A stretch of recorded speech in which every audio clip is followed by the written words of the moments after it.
My name is Sabrina, and I just started my second year teaching 7th grade science here in San Antonio, Texas. Being a teacher isn't just about teaching them things, but being there for them as well. I did experience a lot of bullying in high school, and I felt like there was nowhere to turn and nobody really heard me. So I wanted to make sure that that some of my kids would never have to feel that way, and that my kids knew that somebody loved them. Traditionally, students would get a supply list, and their parents would take that supply list and go to the store. But you know, that doesn't always happen. Maybe their parents' paycheck hasn't come in quite yet. Maybe the kids know that their parents can't afford it and they're too embarrassed to ask. So each year at the beginning of school, I will go out and purchase school supplies for my kids to make sure they have them. Pencil boxes, glue, colored pencils, markers.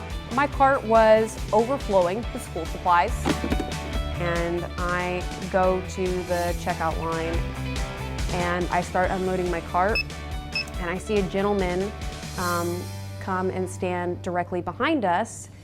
Mr. Brown, who I did not know at the time, started asking me questions like, why are you buying, you know, 150, or I think it ended up being like 170 notebooks. So I explained that I was a teacher and I teach in a low socioeconomic area, and I don't want to have my kids worry about school supplies. The cashier rung me up and the total came out to $97 and some change. And he stepped in between me and the cashier and said, nope, I'm getting everything. I want to pay for all of it. I immediately started crying and just said, that is the sweetest thing that I've ever seen. I immediately shook his hand and asked him if I could take a picture with him, because I was thinking, my kids need to know who this is who's donating supplies to their class. People should hear about this. People need to hear more good things that happen, because good things do happen. Thank you! Please welcome Sabrina! Isn't she adorable? Oh, Sabrina, everything about this makes me smile and get chicken skin and goosebumps. You're such a good, big-hearted person, and so many schools, their budgets have been cut. So many families are in tough economic times. It's so giving and loving of you to give to your students, but then how much were you floored by Lester? Oh my gosh, yes. You know, when it happened, I was just so overwhelmed by emotion. And so, I mean, that's why I'm such an emotional person already, so I started crying. You know, I just thought, I mean, somebody else, you know, they care about my babies, and they care about teachers, and, you know, teachers get such a bad rap sometimes lately, and so it was so nice to just feel that appreciation.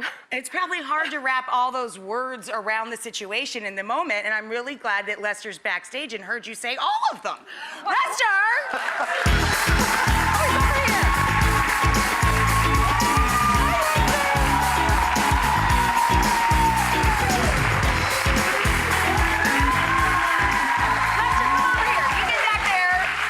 So I want everybody to be able to see everybody.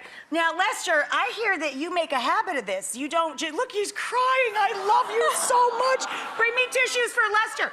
So I just love this story, and I hear that it's kind of a habit of yours. You share often, don't you? I attempt to, yes, ma'am. And actually, last night on Times Square, I did the same thing. So. Wow. Of course you do. Nothing feels better in the whole world, right? Yes, ma'am. Have you guys had a chance to see each other or talk to each other ever since? No. This is the first time we're meeting in person. We've been talking on Facebook a little bit about everything that's happened, but this is the first time I've seen him again since then. That's amazing.